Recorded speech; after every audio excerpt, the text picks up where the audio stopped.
علی بھائی، آج کا اگلا سوال ہے، کیا قرآن حکیم کے مصحف کی قیمت مقرر کرنا درست ہے؟ کیا اس پر آئی ہوئی لاگت کو ہدیہ کہہ کر وصول کرنا درست ہے؟ دیکھیں جی، یہ عموماً عوام الناس میں سوال پوچھا جاتا ہے. یہی وجہ ہے کہ آپ دیکھیں گے کہ جو قرآن حکیم پاکستان میں پرنٹ ہوتے ہیں نا، چاہے ترجمے والے ہوں یا بغیر ترجمے والے، جب آپ مارکیٹ میں انہیں لینے کے لیے جائیں نا، تو وہ جو بیچنے والا ہے وہ بھی بیچارہ ڈر رہا ہوتا ہے، اور وہ کہتا ہے کہ جی یہ اس کا ہدیہ ہے. اچھا، اب وہ ہدیہ، مطلب ہدیہ کہتے ہیں عربی میں تحفے کو، لے قیمت ہی ہوتے ہیں، لیکن کہتے ہیں جی اس کا ہدیہ ہی ہے. ان کو کہ اگر آپ قیمت بھی بول رہے ہیں تو اس میں کیا مسئلہ ہے؟ وہ کہتے ہیں جی قرآن کی تو کوئی قیمت ہو ہی نہیں سکتی ہے، تو پھر فری بانٹ دیں پھر آپ. تو ظاہر ہے کہ وہ قرآن کو بیچ نہیں رہے ہوتے ہیں، بلکہ قرآن کے مصحف کے لکھنے پہ جو لاگت آئی ہوتی ہے کاتب کی اور پرنٹنگ کی، وہ لے رہے ہوتے ہیں. اور یہ کاتب رکھنے کا رواج تو اللہ کے محبوب صلی اللہ علیہ وآلہ وسلم کے مبارک زمانے میں بھی تھا. تو کتابت کے اوپر پیسے ڈیمانڈ کرنا، اس میں کوئی حرج نہیں ہے. قرآن حکیم میں جو اللہ کی آیات بیچنے کے بارے میں فتویٰ آیا نا یہود و نصارہ کے اوپر، کہ وہ چند ٹکوں کے عوض اللہ کی آیات کو بیچتے ہیں، مراد اس میں یہ ہے کہ وہ اللہ تعالیٰ کی کتاب کو اپنے پرسنل یوز کے لیے اس کے مفہوم کو بدل کے لوگوں کو خوش کرنے کے لیے ان کے من پسند فتوے دیتے ہیں. قرآن حکیم میں کئی جگہ یہ ٹاپک ڈسکس ہوا ہے کہ یہ قرآن حکیم سے پہلے جو کتابیں تھیں تورات اور انجیل، ان کے علماء نے دنیاوی منفعت کی خاطر ان آیات کو بیچا اور ان میں تحریف کر دی. بخاری مسلم میں بھی آتا ہے نا کہ تم سے اگلی قومیں اس لیے ہلاک ہوئیں کہ ان کے اشرافیہ کے لیے اور قوانین ہوتے تھے اور عام لوگوں کے لیے اور. اللہ کی قسم اگر میری بیٹی فاطمہ بھی چوری کرتی تو میں اس کے بھی ہاتھ کٹوا دیتا. یہ حدیث اس وقت نبی علیہ السلام نے بیان کی جب فاطمہ نامی ایک عورت کی چوری کا مقدمہ آپ صلی اللہ علیہ وآلہ وسلم کے سامنے پیش کیا گیا اور سفارش کے لیے اسامہ ابن زید کو بھیجا گیا، تو آپ نے ڈانٹا، باقاعدہ مسجد میں آپ نے خطبہ دیا منبر لگا کے کہ اللہ کی قسم اگر میری بیٹی فاطمہ بھی چوری کرتی اس کے ہاتھ بھی کٹوا دیتا میں. تم سے اگلی قومیں اسی لیے ہلاک ہوئیں کہ اشرافیہ کے لیے اور قوانین ہوتے تھے اور عوام الناس کے لیے اور. تو وہاں پہ جو اشرافیہ تھے، جو طاقت والے پیسے والے لوگ تھے، ان کو خوش کرنے کے لیے علماء فتوے بدل دیتے تھے. قرآن حکیم میں اس چیز کو کنڈیم کیا گیا ہے کہ چند ٹکوں کے عوض اللہ کی آیات کو یہ بیچتے ہیں اہل کتاب. اس سے مراد نہیں ہے کہ انہوں نے کوئی تورات اور انجیل پرنٹ کروائی ہوتی تھی یا وہ کتابت کرتے تھے تو اس کتابت کے پیسے لیتے تھے. یہ بالکل ڈیفرنٹ چیز ہے. یہ اسی طریقے سے جس طرح ہمارے لوگوں نے وہ کہتے قرآن کو پیٹھ نہ کریں جی، ٹھیک ہے جی، وہ جو پیٹھ قرآن میں آئی ہے نا کی کرنی، وہ یہ ہے قرآن حکیم کی تعلیمات کو پیٹھ کرنا منع ہے. وقال الرسول یا رب ان قوم اتخذوا هذا القرآن مہجورا.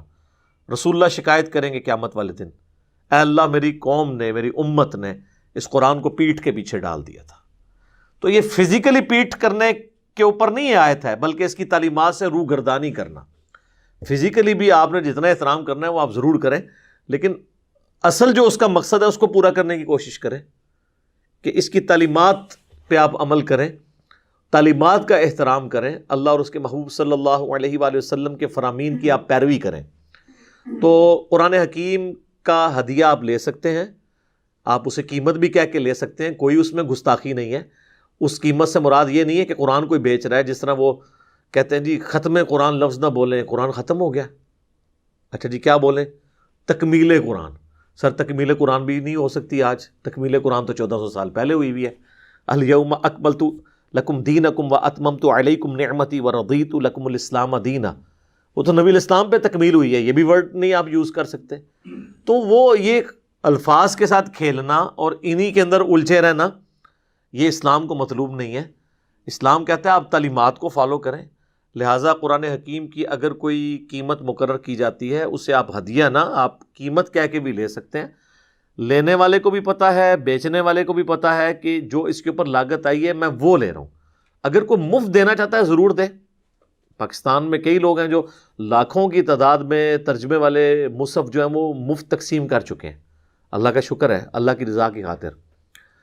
تو وہ ایک بہت اچھا کام ہے, حکومتی لیول پہ ایسا ہونا چاہیے. میں نے تو کئی دفعہ مشورہ دیا ہے کہ ہمارے آئین میں جہاں پہ یہ شک داخل ہے کہ قرآن حکیم کی بغیر غلطیوں کے پرنٹنگ کو انشور کیا جائے گا, وہیں پر ہمارے آئین میں یہ چیز بھی ہونی چاہیے کہ قرآن حکیم بغیر ترجمے کے پرنٹ نہیں ہوگا پاکستان میں. پاکستان جیسا ملک جہاں پہ 99.99% عوام الناس اور علماء سے بھی اکثریت عربی سے نابلد ہے. علماء تو ہم لوگ وہ جو گلی محلے میں چند صورتیں یاد کر کے ائمہ بنے ہوئے مساجد کے, ان کو بھی لوگ علماء کہہ رہے ہوتے ہیں, ان کو بھی قرآن کا نہیں پتہ. جہاں پہ 99.99% حفاظ قرآن کو نہیں جانتے کہ اس کے اندر کیا لکھا ہوا ہے, وہاں پہ بغیر ترجمے والا قرآن چھاپنا, اس کی کیا ضرورت ہے؟ یہ جرم ہونا چاہیے پاکستان کے اندر. جس مسجد میں نکلے نا, وہاں کے جو ائمہ مساجد ہیں نا, ان کے اوپر اس حوالے سے کوئی تعزیر مقرر کرنی چاہیے کہ بھی تیری مسجد میں یہ بغیر ترجمے والا قرآن کیا کر رہا ہے. اور بغیر عربی والا بھی قرآن چھاپنا یہ بھی غلط ہے. مصحف اپنی جگہ ہونا چاہیے. ہمارا تو یہ فخر ہے کہ ہمارے پاس وہ کتاب ہے جو اپنے اوریجنل ٹیکسٹ عربی میں محفوظ ہے. اس حوالے سے میں مشورہ دوں گا جن لوگوں تک ہماری بات پہنچتی ہے, بڑے لوگوں تک, کہ مولانا مودودی رحمہ اللہ تعالیٰ کا ترجمہ جو ہے نا ترجمان القرآن کے نام سے وہ شائع ہوا ہے. ایک تو بڑا آسان ہے, دوسرا عربی زبان کا جو سوز و گداز ہے وہ اردو میں ٹرانسلیٹ کیا ہے مودودی صاحب نے. تیسرا وہ آج کے زمانے کی جو اردو ہے اس میں ہے, ایبسلیٹ اردو میں نہیں ہے.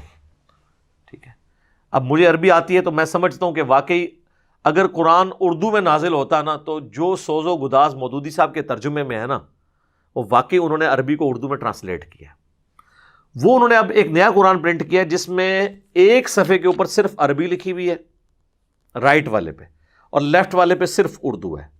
اسی اعتبار سے اس کے آمنے سامنے پورے پیج کے اوپر, تاکہ اگر کسی نے صرف ترجمہ پڑھنا ہے تو وہ ترجمہ پڑھ لے, جس نے صرف عربی کی تلاوت کرنی ہے وہ کر لے. اس میں ایک بات آپ کہہ سکتے ہیں کہ ہے کہ اگر عربی کے نیچے اردو ہوگی نا, تو اگر کسی نے کوئی کسی عربی کے لفظ کو دیکھنا ہے کہ ایگزیکٹ اردو میں اس کا ترجمہ کیا ہے تو وہ دیکھ لے.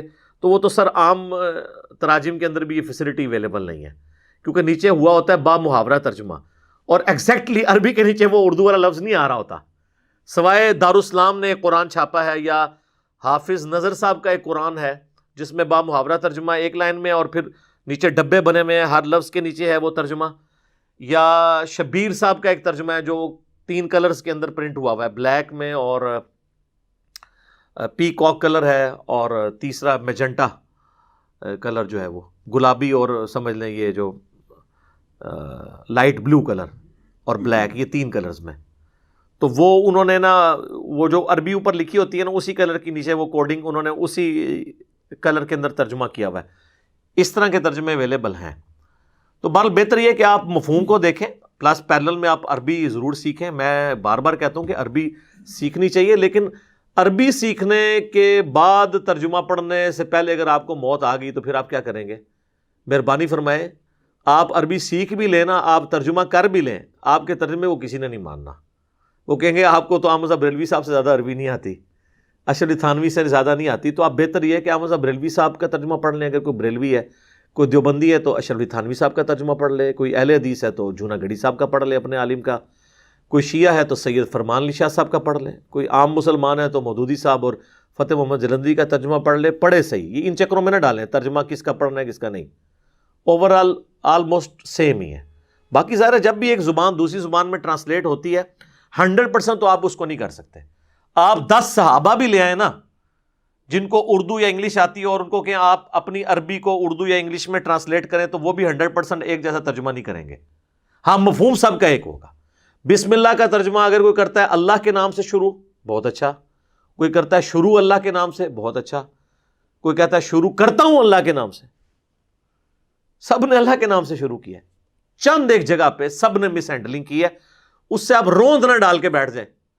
اور اس سے بھی اچھا طریقہ یہ ہے کہ آپ تمام مکاتب فکر کے ترجمے سامنے رکھیں.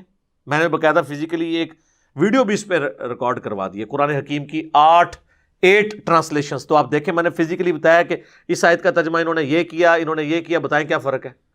تو آپ کو اگر زیادہ وہم ہے تو چاروں بڑے جو بھاری فرقے ہیں, بریلوی, دیوبندی, اہل حدیث, شیعہ, ان کے تراجم اپنے سامنے رکھیں اور کمپیئر کریں کہ اس آیت کا کیا، پڑھیں تو صحیح نہ کم از کم، اس کی طرف توجہ دیں۔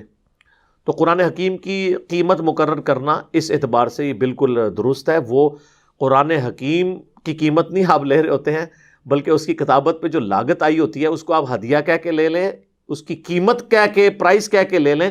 الٹیمیٹلی تو پیسے ہی آپ کو دینے پڑ رہے ہیں نا، خام خواہ آپ اس طرح کے دوسرے نام رکھ کے، تو ناموں کے اندر امت کو الجھایا ہوا ہے، جی اس کو یہ نہ کہیں، اس کو یہ کہیں، تو وہ تو پھر آپ کل کو جو زیادہ عربی دان ہے وہ تو کہیں گے یہ تو آپ اس کو قرآن نہ کہیں گے، مصحف ہے۔ قرآن تو لوح محفوظ میں ہے، بل ہوا قرآن مجید فی لوح محفوظ، یہ مصحف ہے، اس قرآن کی اتھینٹک کاپی ہے کتابی شکل میں، اسی لیے مصحف کا لفظ استعمال کیا جاتا ہے۔ اور یہ میرے ہاتھ میں جو قرآن ہے نا، یہ تو صحابہ تابعین والا لکھوایا ہوا بھی نہیں ہے، یہ تو عثمان طٰہٰ کا لکھا ہوا ہے، ٹھیک ہے جی، جو دمشق کے ایک رائٹر تھے، یہی بلو بائنڈنگ کے ساتھ سعودی عرب سے شائع ہوتا ہے، جس کے ہر صفحے پہ آیت مکمل ہوتی ہے، اور ریڈ بائنڈنگ کے ساتھ ایران سے شائع ہوتا ہے۔ یہ تو آج کے دور کا وہ لکھا ہوا قرآن ہے، وہ بھی بندہ زندہ ہے جس کی ہینڈ رائٹنگ ہے یہ، ٹھیک ہے جی۔ تو اس اعتبار سے کوئی حرج نہیں ہے، اگر وہ کہتا ہے میں قرآن کی قیمت مقرر کر رہا ہوں تو یہ بالکل درست ہے، اس کے اوپر کوئی فتویٰ نہیں لگتا۔ ٹھیک ہو گیا جی۔